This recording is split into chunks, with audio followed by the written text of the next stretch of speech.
Good morning, students. 11th class, 4th chapter, distribution of oceans and continent. आप लोगों ने इससे पहले study interior of the earth और स्ट्रक्चर ऑफ द अर्थ के बारे में सब कुछ पढ़ लिया है. सो अब आपको आगे जो आ रहा है वो ये आ रहा है कि हम किस ढंग से इसमें हम ये बताएंगे कि ओशन और कॉन्टिनेंट का किस हिसाब से किस तरह से ओशन और कॉन्टिनेंट बने हैं, जो पोजीशन है उनकी वो आज यही जो स्थिति हमें दी हुई है, क्या ये वास्तव में वैसी ही है जो ओशन एंड कॉन्टिनेंट हमें देखने को मिल रहे हैं. सो आज हम इस बारे में चर्चा करेंगे. You are already familiar with the world map. आपने वर्ल्ड मैप सबने देख रखा है. You know the continent cover 29%. हमारा जो कॉन्टिनेंट का पार्ट है वो 29% कवर करता है पूरा. सो आप लोगों को ये पता है कि 29% of surface of the earth and the remaining under the ocean, और जो रिमेनिंग पार्ट है वो 71%, वो कितना है, ओशनिक वेट्स है, वाटर है. The position of the continent and the ocean bodies as well we see them in the map, हम मैप में जो देखते हैं, have not been the same in the past.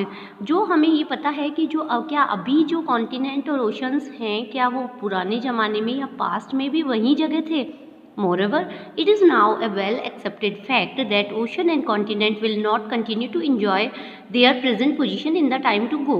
कम आपको पता है, जब इसमें बताया गया है कि जो आज की पोजीशन है वो पहले की पोजीशन नहीं थी, इसलिए ये हम इस चैप्टर में कंटिन्यू करेंगे. इसमें if this is so the question arise what were their position in the past. Past में क्या पोजीशन थी, why and how do they change their position, कैसे उनकी पोजीशन चेंज हुई. Even if it is true that the continent and ocean have changed and are changing their position, you may wonder as to how scientists know that. आपको ये पता लगाना चाहिए कि कैसे साइंटिस्ट ने इस बारे में जानकारी ली, कैसे पढ़ा. How have they determined the earlier position? You will find the answers of some these questions. So in this chapter, इस पूरे चैप्टर में हम इन्हीं क्वेश्चंस के बारे में पढ़ेंगे. अब हमारी जो इसके बारे में कई अलग अलग वैज्ञानिकों ने, अलग अलग जो जोग्राफिस्ट थे, उन्होंने अलग अलग थ्योरीज दी है, परंतु हम जो ये आज इसमें पढ़ेंगे वो हम 2-3 थ्योरीज पढ़ेंगे जो हम आज स्टार्ट कर रहे हैं.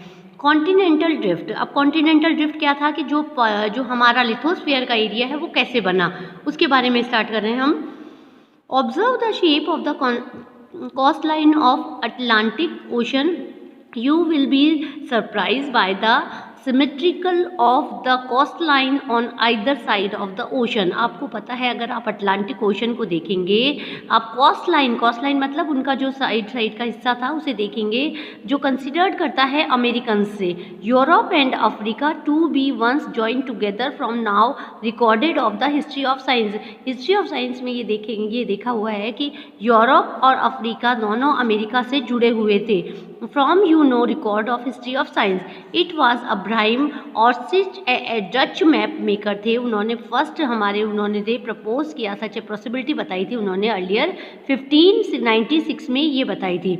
एंटिनो पेलेग्रिनी ड्रॉ ए मैप, उन्होंने एक मैप ड्रॉ किया था, शोइंग 3 कॉन्टिनेंट्स टुगेदर. उन्होंने 3 कॉन्टिनेंट को ज्वाइन करके बताया गया था. जैसे एक मैप में मैं आपको स्टार्ट करके बता रही हूँ. इस मैप में आप ध्यान से देखेंगे, जो ये वाला पोर्शन है और ये वाला पोर्शन है, ये आप इधर सिमिलर इसको देखोगे तो ये ऐसा, हम पहले जिग-जैग वाला एक गेम नहीं खेलते जिसे पजल वाला, जिसमें हम जमाओ वाला काम करते थे कि पार्ट कर देते थे हर पीस के और उसे जमाओ वाला, सेम वही यहाँ पर हमें देखने को मिलता है कि हम इस हिस्से और इस हिस्से को देखा जाए तो ये दोनों सेम थे, इस हिस्से को देखा जाए तो ये दोनों सेम थे, मतलब कि ये दोनों जुड़े हुए थे. तो हम ये कह सकते हैं यूरोप एंड अफ्रीका और नॉर्थ अमेरिका और साउथ अमेरिका, ये सारा पोर्शन जो अटलांटिक का ओशंस का ये जो पार्ट था, ये सारा जुड़ा हुआ था. ये हम एक पजल गेम के द्वारा भी खेल सकते हैं. सो इस मैप के द्वारा आपको ये पता चल रहा है. सो इसके बाद ये थ्योरी दी गई है,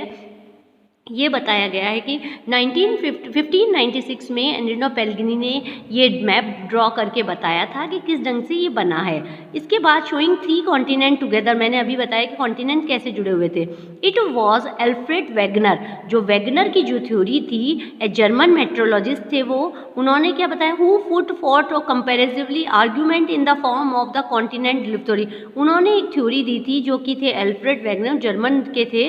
उन्होंने ये कॉन्टिनेंट थ्योरी दी थी. उन्होंने इस थ्योरी में बताया था कि 1912 में इन 1912 में ये थ्योरी दी थी। This was regarding to distribution of the ocean and continent, वो ओशन और कॉन्टिनेंट के रिगार्डिंग ही दी थी। अकॉर्डिंग टू वेगनर ने बताया था all the continent form a single continent mass, उन्होंने ये बताया था कि सारे कॉन्टिनेंट एक सिंगल मार्क से बने हुए थे।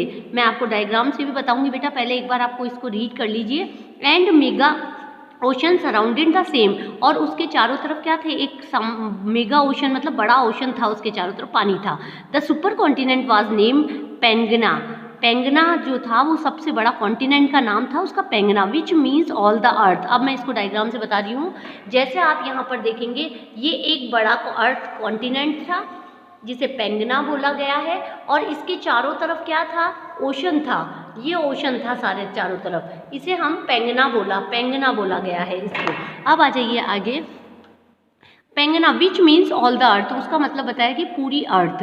The mega ocean was called the Panthalassa, और जो ओशन था, मैंने जो अभी आपको ओशन बताया, ये सारा ओशन, ये क्या बताया गया है, जो ओशन था वो ये बताया गया है कि इसको क्या नाम दिया उन्होंने, पेंथिलिसा, और इसको पेंगना और पेंथिलिसा, इसको बताया गया पेंगना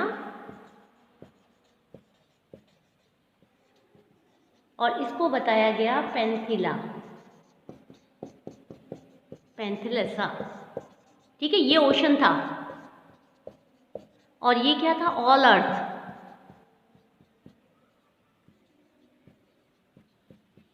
सो ये हमें बताया गया कि ये दो चीज़ थी। अब आपको इसके अंदर आगे और बताते हैं कि ये मीनिंग ऑफ ऑल वाटर, इसका मतलब पेंथिलिसा का मतलब था कि ऑल वाटर, और पेंगना का मीन था कि ऑल अर्थ। तो ये दो चीज़ आपको लर्न करनी है। He argue that all 200 million year ago, उन्होंने ये आर्ग्यू किया कि 200 मिलियन साल पहले द सुपर कॉन्टिनेंट पेंगना, जो कि मैंने अभी बताया, बिगिन टू स्प्लिट, वो धीरे धीरे अलग हो गया। Pangaea first broke into 2 large continent, और सबसे पहले जो पेंगना था वो 2 लार्ज कॉन्टिनेंट में बट गया, उसको ल्यूरेशिया और गोंडवाना नाम दिया गया। ल्यूरेशिया किसको बोला गया, जैसे मैंने अभी बताया आपको कि ये वाला पार्ट 2 पार्ट में बट गया, एक हो गया ये ल्यूरेशिया और एक हो गया गोंडवाना। अब आपको पता है ल्यूरेशिया था वो ऊपर की तरफ चला गया, और इसको अगर हम ऐसे काटे तो ये ल्यूरेशिया ऊपर की तरफ चला गया और ये गोंडवाना नीचे की तरफ आ गया। तो ये दो पार्ट इसके अंदर आ गए। Laurasia was Gondwana continue to break into various smaller continent, और उसके बाद ये ल्यूरेशिया एंड गोंडवाना जो दोनों थे वो दोनों अलग अलग कॉन्टिनेंट में बट गए, बहुत सारे छोटे छोटे पार्ट हो गए उनके। Smaller continent that exist today, और वही छोटे छोटे जो पार्ट हैं उनके वो इसमें आज हमें क्या दिखते हैं, कॉन्टिनेंट का हिस्सा दिखते हैं। ए variety of evidence was offered in support of the continental drift, यही कॉन्टिनेंटल ड्रिफ्ट थ्योरी है जो बेटा आप लोगों के लिए हमेशा एग्जाम में आती है। Some of these are given below, इसके कई एविडेंस हैं। एविडेंस मतलब कि हमें इसके कई चीज़ें दिखने को मिलती है कि जिसके कारण हम कह सकते हैं कि ये वास्तव में थ्योरी सही है। Evidence in support of the continental drift, अब क्या क्या एविडेंस थे इसमें आप लोगों को सबसे पहले ये बताया गया कि the matching of continental jigs of it. अब जिग्स ऑफ इट मैंने अभी बताया, जैसे मैंने आपको पीछे डायग्राम से बताया था, the shoreline of Africa and South America facing each other have a remarkable and unmistakable match, और ये मैच आपको पता है।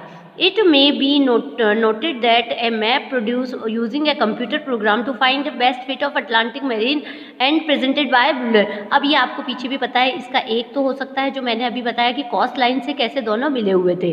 रॉक कैसी है, रॉक अक्रॉस द ओशन, जो ओशन के आसपास जो रॉक मिल रही है वो हमें बरोबर मिल रही है कि दोनों ओशन एक साथ थे, जबकि दोनों कॉन्टिनेंट बहुत दूर दूर हैं, फिर भी उनकी रॉक्स दोनों बराबर है। द बेल्ट एशियन रॉक्स इतनी मिलियंस की ब्राज़ील में है, और दूर वेस्टर्न अफ्रीका में भी यही मिलेगी। तो वेस्टर्न अफ्रीका और ब्राज़ील, ये आप लोगों को मैं इसमें डायग्राम के थ्रू बताती हूँ।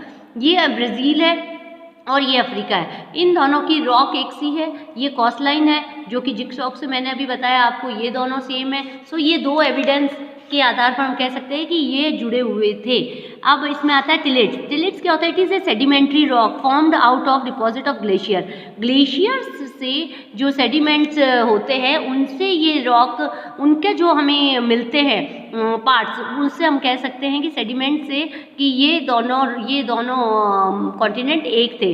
Gondwana system sediments from India is known have its counterpart in 6 different landmark south hemisphere.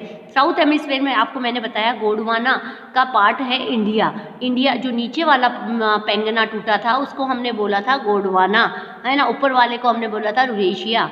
तो ये हम कह सकते हैं कि इन दोनों के द्वारा भी ये हमें एविडेंस है डिटेल्स का कि टिलेट्स का कि ये भी मिल सकते हैं। Madagascar, Antarctica, Australia overall remembers of Gondwana type sediment clearly demonstrate that these landmarks had remarkable similar histories. इन सबकी हिस्ट्री इनकी सबकी एक है, सो हम ये कह सकते हैं।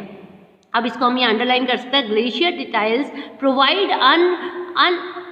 unambiguous evidence of प्लेसोमेटिस and also drifting of continent, जो कॉन्टिनेंट के लिए हमें बताता है।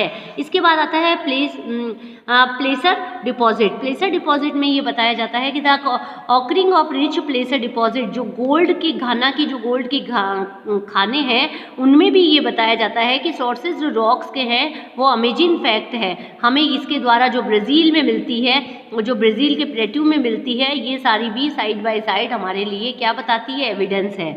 अब ये आ गया डिस्ट्रीब्यूशन ऑफ फॉसिल्स। फॉसिल्स क्या होते हैं? जो जानवर या प्लांट्स और जानवर adapting to live in either fresh water round the either side of marine barriers problem arise regarding continuous according for such distribution.